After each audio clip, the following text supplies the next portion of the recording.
Obviously, the Falcons quarterback knows his way around Minnesota pretty well, but who does that familiarity favor?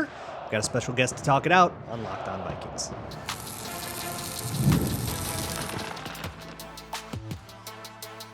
You are Locked On Vikings, your daily Minnesota Vikings podcast, part of the Locked On Podcast Network, your team every day. Hello, everybody, and welcome to the Locked On Vikings podcast, where we're always trying to learn something new. It's part of the Locked On Podcast Network, your team every day. And thank you so much for making Locked On Vikings your first listen of the day, every single day. I appreciate y'all so very much. Thank you to my hashtag everydayers, and thank you to FanDuel, sponsor of today's episode. New customers can place a $5 bet, and you'll get started with $150 in bonus bets if you win that $5 bet. Visit FanDuel.com to get started. Look, you saw the title. You know what we're doing here. You know who's here. Pete Bercich on the show. He of Vikings and K-Fan fame. Talk about Vikings-Falcons a little bit, a little tackling technique. It was a really cool conversation. Very excited to share it with you. And later on, we're going to do your bold predictions as well. So let's not beat around the bush. Let's hit it. All right, everybody. Very excited to bring in Pete Bercich, one of the most recognizable voices in the entire sphere of the Minnesota Vikings. Hi, Pete. How you doing, Luke? You know, I do listen to your usually your crossover every single week, so I could say the same thing here in your voice. It's like so familiar. It's pretty cool. But yeah, great job on the show. Enjoy listening, and yeah, I'm just happy to be able to talk some ball with you. Yeah, thank you. I'm also very excited. So obviously we have this Kirk Cousins homecoming, Falcons coming to town. They are in such a precarious place right now with Tampa Bay on their heels, and they're in this tailspin. But you know, we know with Kirk Cousins, even the bad time, they never last, right? The bounce back might come. So this I still anticipate to be as much of a dogfight as anything. So keys to the game. What do you think this comes down to? You know, one of the big keys of the game is just which Atlanta Falcons team shows up. Meaning this, when you watch the film and watch the game that they played against Denver, which is 2 games ago before their bye weekend, they didn't look very good. They defensively ran a 4-man front most of the time. They never really got the outside running game going like they did against the Chargers. The score was, I think, very reflective of how that game went. And then you go ahead and, you know, fast forward it to a week ago, and you know you're seeing a completely different team, as far as, especially defensively, as far as effort goes, and a different front, right? They went with a 4-man front against Denver. You know, against the Chargers, you see a lot more of Onyemata, Eddie Goldman, and then Grady Jarrett all being on the field at the same time. Any of those 3 guys can ruin your day, and they can ruin it very quickly. They're all very, very good, but they're just kind of inconsistent, right? Caden Ellis, the linebacker, against Denver, didn't really do a whole lot. You watch him a week ago, he's out there tearing it up. And so that's, to me, the biggest question is just what Falcon team is going to show up. And, you know, Cousins doesn't, you know, he'll throw the ball away, but the first interception they had against the Chargers was a very good play by the corner. The second interception, he was just late getting the throw out there. It wasn't too long after he had been hit really hard. So it's the same old Cousins, that kind of thing. I think all of those were like muddy pockets, and then he couldn't step in the way he wanted to. Yeah, exactly. The third one, he was just trying to make something happen. And then the last one was at the end of the game. I think the third one was just very un-Kirk-like. So they kind of goaded him in. They kind of goaded him into that mistake. And I think that's what, you know, the Vikings are going to have to do. You know, you don't have to sack Kirk to be effective. You just have to get in his way, meaning, you know, he's going to be in the pocket. We just played 2 unbelievably, you know, mobile quarterbacks, right? Caleb Williams was surprisingly mobile. Kyler Murray can move around. This guy is going to be about 3 or 4 steps behind where he catches the snap, period. You know what I mean? End of story. So if he's just going to sit in the pocket, I think we'll figure out a way to get after him. But what you worry about is really the running game and then the play action pass off of it. I mean, Obviously, yeah. yeah, You they know who have a that kind of bodes well for, I think, that stat unit? Jonathan Bullard. Because I feel like when he's pass rushing, all he ever does is push the pocket, right? Like he's not putting a swim move on you. And that's all right. they ever ask him to do. But he's bit like you can very often see, oh wow, there's like one guy way pushed back that totally ruined the levels of the line. And it's 90. Yeah, I mean, you have Bullard and Tillery and Harrison Phillips, right? And the guys that they're going to be going up against. And I got to look at my flip card. I don't have everybody. I think of the group in front of them, their right guard Chris Lindstrom is probably has the lightest anchor. Drew Dahlman, their center, is good, but you can march those guys backwards, right? And I think if our three guys up front can just collapse that pocket and let our two outside rushers, do what they do, because both mainly Jake Matthews and Caleb McGarry, their left and right tackles, have struggled with speed. They've struggled with spin moves. They struggle with, so give those outside linebackers space to operate, and then everybody else, Jihad Ward, the whole bit, just take the guy in front of you down the middle, right, and keep him in the pocket. But like I said, Cousins is he's still good. If this becomes a 7-on-7, he's gonna be good. He can still beat you. Yeah. Don't think for 1 second he still doesn't have that ability. It's just he's 7-on-5, 7-on-6, the way Flores likes to do it sometimes. So he'll find those holes. Limited. Like, yes, yeah. Anybody who's been in the league that long will figure out, oh, this is 3 deep, 3 under. I know where the holes are in that. Like you can get exactly that. Right. Well, so other side of the ball, because I think that gets undercovered in a game where you have such a big, like, Kirk Cousins coming back. Like, that's the story that anybody ever wants to talk about. But the other side of the ball, the Falcons are plenty opportunistic. It kind of got washed away last week because of 4 interceptions became the story of the game. You got Jesse Bates there. Mm-hmm. You've got a couple guys with a good peanut punch, and we've got a running back with fumbleitis. Like, doesn't this kind of feel like a game where it's going to come down to like every Vikings game has come down to turnovers in some sense, but this one feels like especially primed to be like, oh my God, this is the one where the turnovers finally caught up to him, right? Yeah, I do. I think that is the case. And one thing I did dig up, or I saw, and I noticed that was very interesting, was that with the Falcons offense, they've had 47 scoring drives, but only 2 of the 47 have been 6 minutes or longer. Meaning they're not like then. Yeah, they're not like Arizona where they deliberately march the ball down the field and move the chains. They can score quickly. So to your point, turnovers, what does that do? Turnovers, short field, midfield, short field, and then you're kind of playing in their hand. Conversely, the defense has given up 11 scoring drives of 6 minutes or longer. And then the other thing that's interesting too is that 8 of the 17 turnovers for the Falcons have occurred in the fourth quarter, right? And so some of that's the desperation interceptions at the end of the game. Sure. That kind of thing. So you got to kind of Kirk Cousins 2 minute. Yeah, we love it. Exactly right. You got to set them up and and put them in that position. There's no question that turnovers are going to be a big part of it. And for us, we have to figure out what they're going to try to do to stop our wide receivers. Are we, if they decide to come out with the 5-man front, it's going to look very similar to how the Vikings defense looked back in 2022, right? And if they rush 5 and nobody gets to the quarterback, no one gets pressure on Darnold, he will pick them apart because you're vacating a zone. We saw it, like I said, we saw it over and over and over again in 22. You rush 5, nobody gets there.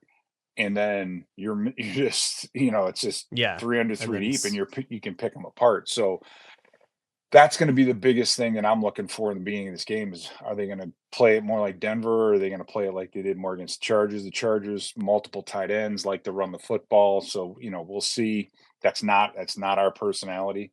But that's kind of it. Darnold, I don't like. I know it's like Darnold. The thing that concerns, he played better and smarter. He was sacked 5 times against Arizona, but I don't know if that being sacked. He's averaging 3 a game.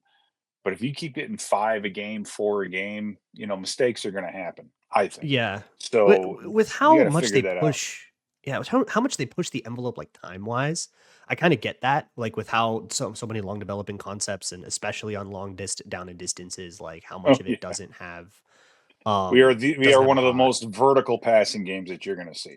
No question Right, and about that's Kevin O'Connell will never give that up. He'll go down with that it. ship. No, exactly. And so I wonder if they sit there in the building and they go, yeah, you know what, 3 sacks, we're going to eat that, and it's worth it because we get all these explosives. But of course, it always comes down to that. Yeah. Um, Look, And Pete, Darnold, I think Darnold's done a better job of managing that, not taking the yeah, risks, some of the risks, and those kinds of things. But still, that's the part where you're like, okay, well, you did it for a week or 2 weeks. Is that sustainable? Right? Is that yeah. sustainable? For him. Well, Pete, I actually have a couple of things I wanted to ask you about. If you have another 10 Yeah, minutes, I'm we can good. hang Let's go. out. Yeah, So, let's keep going. yeah, we'll do that in just a second. Today's episode of Locked On Vikings is brought to you by Omaha Steaks, and God, I love meat. Nobody does better than Omaha Steaks. With 5 generations of experience, they deliver the world's best steak experience. And the gifting experts at Omaha Steaks have made it easy to deliver the perfect gift with thoughtfully curated gift packages featuring gourmet favorites. You can save on these unforgettable gifts with 50% off site-wide at omahasteaks.com. Plus, you can get an extra $30 off with promo code NFL. Guaranteed perfection in every single bite. From legendary steaks to mouth-watering desserts and more, save 50% off site-wide for a limited time at omahasteaks.com. Plus, our listeners will get an extra $30 off with promo code NFL. It's 50% off at omahasteaks.com and an extra $30 off with promo code NFL. Minimum purchase may apply. This episode is also brought to you by Skylight Frames. If you are looking for a different kind of gift for somebody special to you in your family, obviously it is that time of year and ideas can be hard to come by, so consider a Skylight Frame. It's a digital picture frame, the kind that you can upload a whole bunch of pictures to and cycle through them all the time, or set it to cycle through for you. The touchscreen is a game changer. It's super easy to set up and to adjust, so it is very friendly to somebody who's maybe not so tech savvy in your life. And it's all very seamless. You can invite friends and family to share photos via the free Skylight mobile app. So like new pictures can just show up on their kitchen counter all the time. And that might be exactly what you want to give for a loved one that would appreciate that kind of thing. There's also gift mode, so you can like set it all up and have it cycling through your pictures before it even comes out of the box. You can do it all that way, which makes it for a much better presentation experience on the day. So right now, as a special limited time offer for our listeners, you can get $20 off of your purchase of a Skylight Frame when you go to skylightframe.com/NFL. That's SKYLIGHTFRAME.com/NFL. Get $20 off of your purchase now at skylightframe.com/NFL. Continuing on here with Pete Bercich here on the Locked On Vikings podcast, we're previewing the Atlanta Falcons. And so I want to get a little bit more into the granular part of when the Vikings run the ball, when they're trying to do their zone run thing. Why does it matter whether or not there's a 4 or a 5-man front, for people who are not familiar with that? Well, I think, and this is for this reason, and this is the reason why I think our defense will be pretty well suited to slow down what the Falcons do well, which is run the ball outside. When you're playing with a 4-man front, you can put a tight end on the outside. You can do it. There's softer edges, right? There's no hard edge. When you play a 3-4 and you have a 5-man front, you have an outside linebacker that's going to be outside a tackle. If there's a tackle on a tight end, he'll still be outside of that. If you have 2 tight ends, he's going to be even outside of that. And so you have a guy on each side of the line of scrimmage that his job is to contain and to turn the ball back inside, so everybody else can fill inside out to the football. So you don't have the down block angles that you get on a 4-3 type of a front. Um, even if they want to flex the end, like you'll see San Francisco does, and put a guy outside a tight end in a wide 9 is what they used to call it. Philly did that years ago. Um, it creates I a like to lot do of that with Van Ginkel on our yeah, side. it creates a lot of space between that defensive end and that interior defensive lineman, but you still are having 4 guys up front, and then you have to have 4 guys fill, 2 or 3 linebackers and 1 or 2, a safety, a nickel, or whoever else. So it puts some bigger bodies out on the field, but it's the hard edges. And I think one of the most underrated parts of Grenard's game is how well he plays the run, how Oh my physical God, he yeah. is when he plays the run.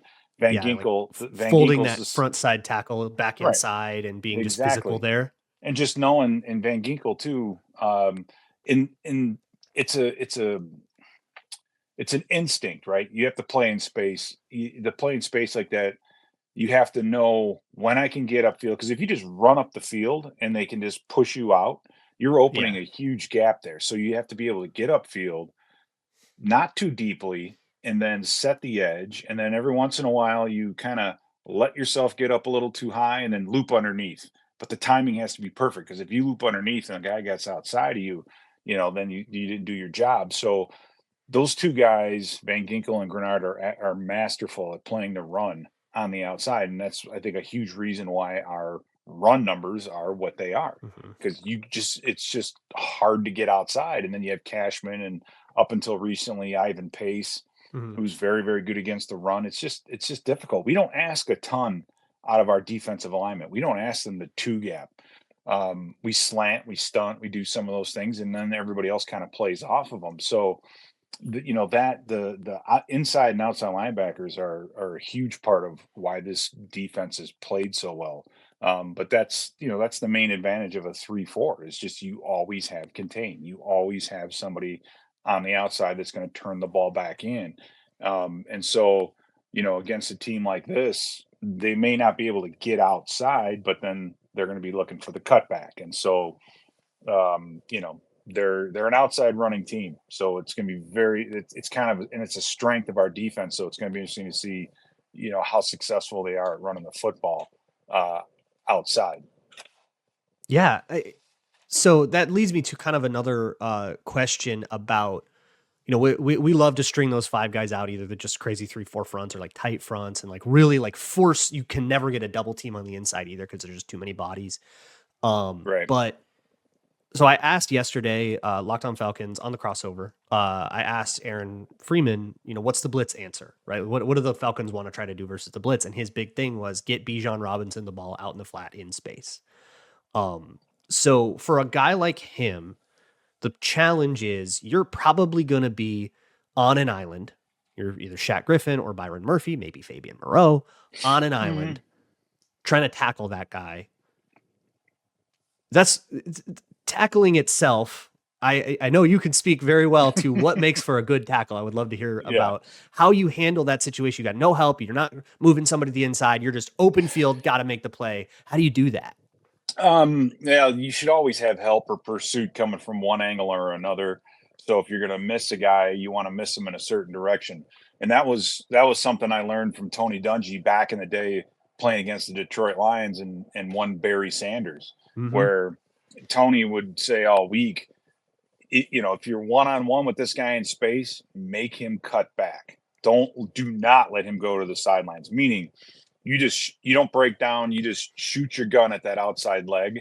And Let if you him if you if juke you you. tackle him, then congratulations, you're the one guy that can tackle Barry in space.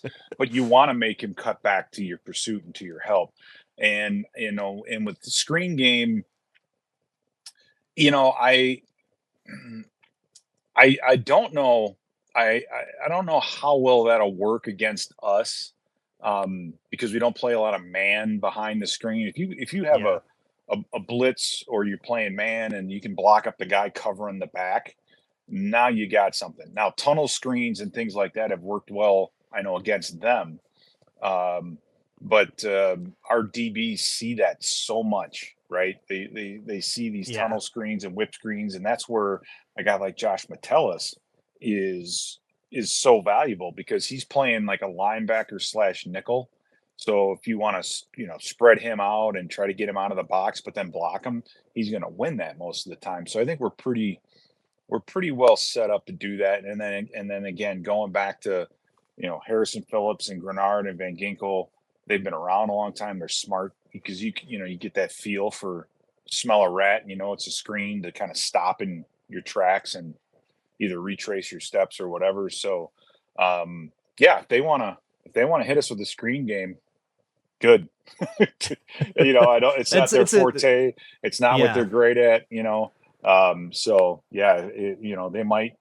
they might try to do that, but they got to do something with Kirk to move him around in the pocket. And, that's where the outside run, the bootlegs and the play actions, I think, are the biggest.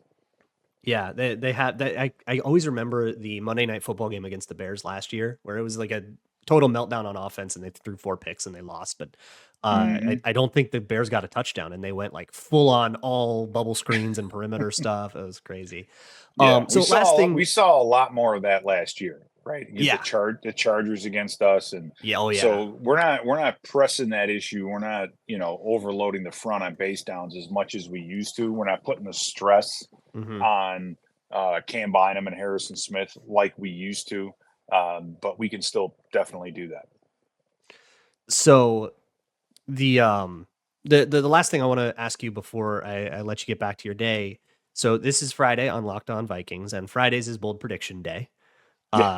So I would love for you to give an honorary bold prediction, and if you're right, I get punished. But it needs to be sufficiently bold. We need to go crazy. This is not the time to be responsible, okay? Go crazy. Crazy bold prediction for Vikings versus Falcons. Oh my goodness. What would be a crazy bold prediction on this game? Let the darkest corners of your mind run wild. Okay. I'm gonna have to I gotta take a look at kind of the matchup here and see. How about this? How about Jordan Addison coming down with 2 touchdowns? Jordan Addison, 2 touchdowns. I think I can find FanDuel odds for that. Okay. Jordan Addison for 2 touchdowns. It's definitely going to be the over. Yeah, plus 1,700 for that on FanDuel. So that's pretty bold. Is that a bold? Is that bold enough for you? Yeah, we'll call that bold enough. Jordan Addison, 2 touchdowns. Pete, thank you so much for your time. Thanks for having me. I appreciate it, and I love listening to you. I think you have a great show, and keep it up. And anytime you want to chat, let me know. I appreciate it. Let's do this again soon. All right, sounds good. This episode of Locked On Vikings are brought to you by IceShakers. IceShakers are these little bottles. They're stainless steel bottles. They were made by the Gronkowski brothers for like workout mix. They keep everything cold. I think ice stays ice in here for like 36 hours. But there's all kinds of other things. It's just a good quality stainless steel product, but they also have this agitator that is there to like break up workout powder that kind of can clump up on you. But also it works great as like a juicer. So like bring this into like a cocktail on the beach. I don't know. You can get crazy with it. I don't know. It's all third-party tested and customizable. So you can send your logo or you can check out their custom shop. They all now are licensed with NFL logos. So you can get one like the Vikings one, which if you aren't watching on YouTube, but you maybe have heard me like fiddling with the thing. I'm holding one right now. So you can order your team branded bottles today at IceShaker.com and use the code LOCKEDONNFL for 25% off of your order. IceShakers, show your support for your teams with the best branded workout bottles on the market. IceShakers. This episode is also brought to you by FanDuel, America's #1 sportsbook. Right now, new customers can bet $5 and get $150 in bonus bets if you win. That means if you decide you're going to take on anything, like, for example, the Vikings to win the NFC North, odds are getting a little longer with every game the Lions win, but they're plus 750 right now. That's not nearly as impossible as the Packers, who are plus 18,000 after their loss to the Lions on Thursday Night Football. So if you want to bet on anything like that, you can put $5 down. You can also put $5 down on something like the Philadelphia Eagles winning the NFC East. Pretty likely to happen, minus 7,000, but you can get 30-1 on it, 150 to a $5 bet. You get $150 in bonus bets. Or if you get a hunch in the middle of a game, the FanDuel Sportsbook app gives you everything you need to make a good decision on what you are betting. You can get live stats, live play-by-play, all the information you're looking for all in one place so you can make those bets swiftly and nimbly in the way that you want to. Once again, you can get started at FanDuel.com with $150 in bonus bets if you win your first $5 bet. That's FanDuel.com. Never waste a hunch and make every moment more with FanDuel, an official sportsbook partner of the NFL. All right, a lot to get to here. Lastly, on this Friday episode of the Locked On Vikings podcast, before we get to your bold predictions, a couple of things. First, I should update you if you didn't hear. Kevin O'Connell said on the podium that he expects Will Reichard and Andrew DePaola back for this game. Jake McQuaid has already been released. I assume that Parker Romo is in store for a similar fate soon as DePaola and Reichard come back from IR. I'm sure that transaction will come soon. So that's nice. Something to come back. He said barring a setback, they expect those guys to be back, so that should be over by now. Elsewhere in injury news, Josh Oliver, full participant this week, so that's very exciting. So Vikings getting a little bit healthier. That's nice. Also, usually on Fridays, we do a little bit of a betting segment. We skipped that because the conversation with Pete was going well, and I decided I was going to just do another segment of that. But that's my rabbits still need to pick the game, so let's do a real quick over-under.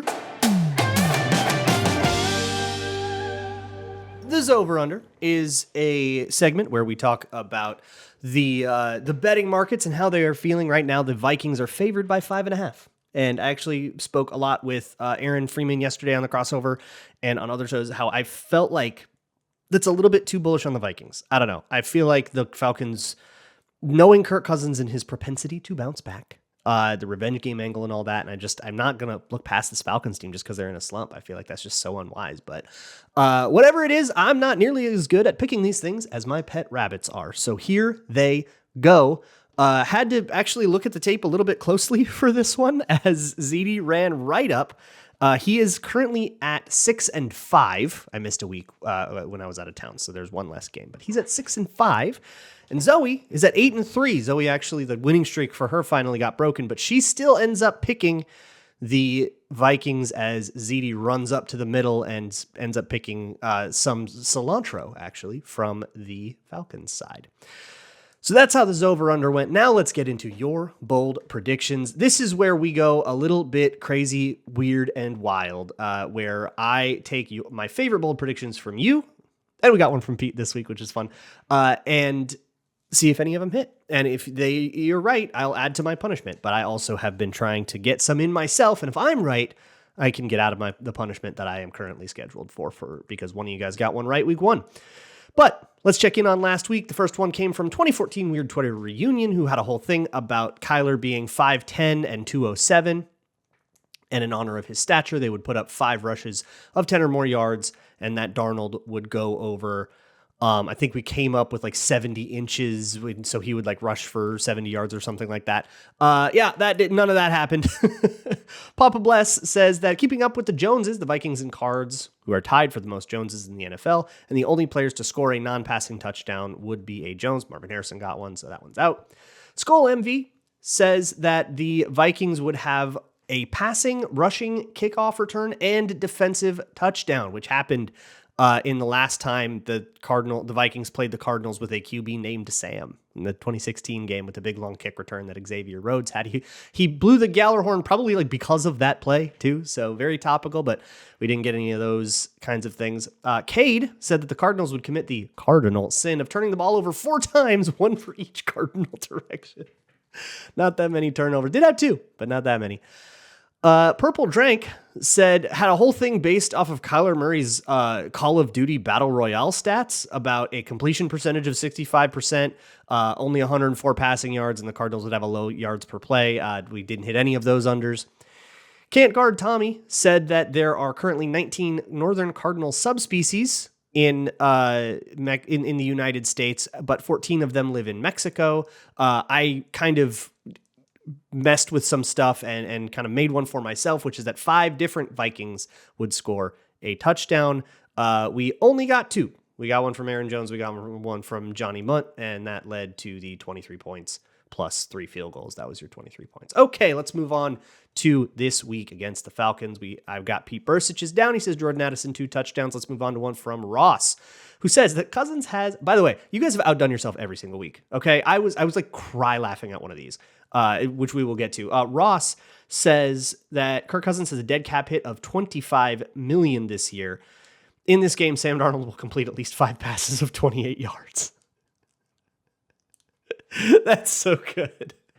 I'm going to be honest, because of how things are going with Sam Darnold, I completely forgot about the dead cap hit. And so should you. That doesn't that tell you just how much things go? But if Darnold was doing poorly and Cousins was doing well, oh my God, how many headlines, how many little broadcast asides would we see that say, oh, look how much the Vikings are paying for the Falcons to be successful, but it hasn't gone that way. And that is merciful. Johnny Munt Apologist has the one that just killed me.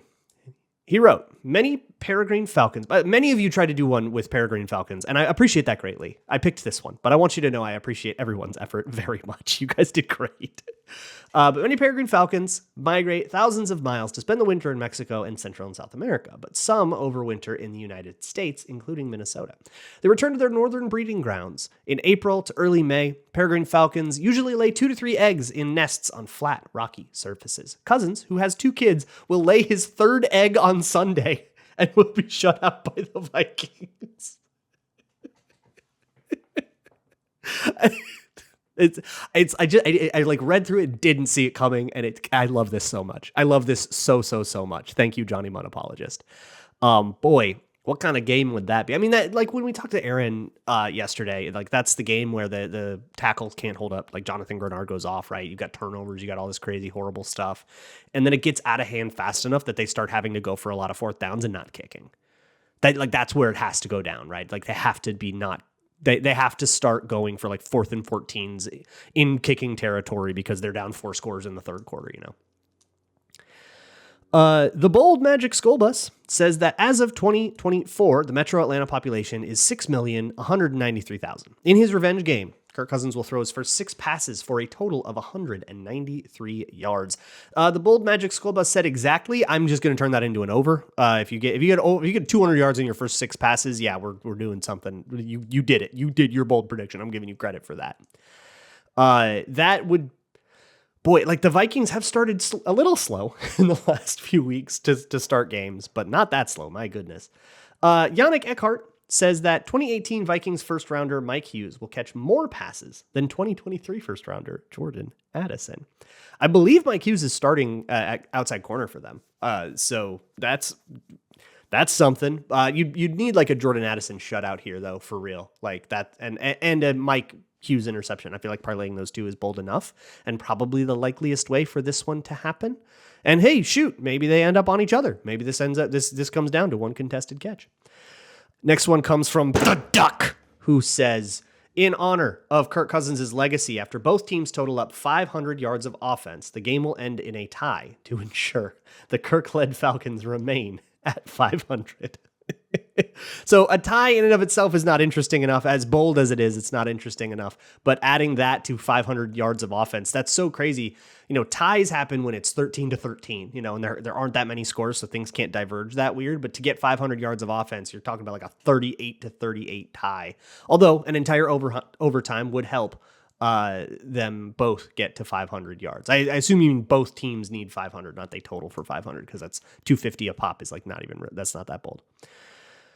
And then finally, so one came from Goob, who said that Kirk Cousins used to say he wanted to end his career in Minnesota. And the prediction would be that he does that on Sunday when their offense sputters and Penix is put in. So Kirk Cousins benched, very bold, according to Aaron Freeman. However, there are unsubstantiated rumors already floating around that the Falcons they will start Kirk, but if he does bad, that they'll consider putting in the rookie or something. So it's like there's already noise about it. So I figured I needed to add something to this. Goob gave me a suggestion, but I'm going to add my own and I'm going to make it mine. So we're gonna be on this one together, Goob. Okay, and I'm going to add that we need 4 more turnovers. They don't need to be interceptions specifically, but we need 4 more turnovers because part of the Kirk turnover thing is fumbling. So whether they're lost fumbles or interceptions, we need 4 more Kirk Cousins turnovers and a benching for Penix, and then I get out of my eggs punishment. That is going to do it for this week of Locked On Vikings. I will see you all on Sunday for the postcast. I will see you all on Monday morning for the next Locked On Vikings show. Also, as a point of order, you may have seen that there's an additional Minnesota football party in your feeds now. That's a thing. It does not affect Mondays or Thursdays at all. I'll still be on with Arif and Luke and Sam. But now Sam and Ron Johnson and Julia Daniels and Reggie Wilson are all going to do a third Minnesota football party that will be on this audio feed on Wednesdays that you are free to enjoy. So you're welcome. More content. See how much we love you here? See what we do for you? I'll see you guys. Have a great weekend. See you guys later. And as always, Skull.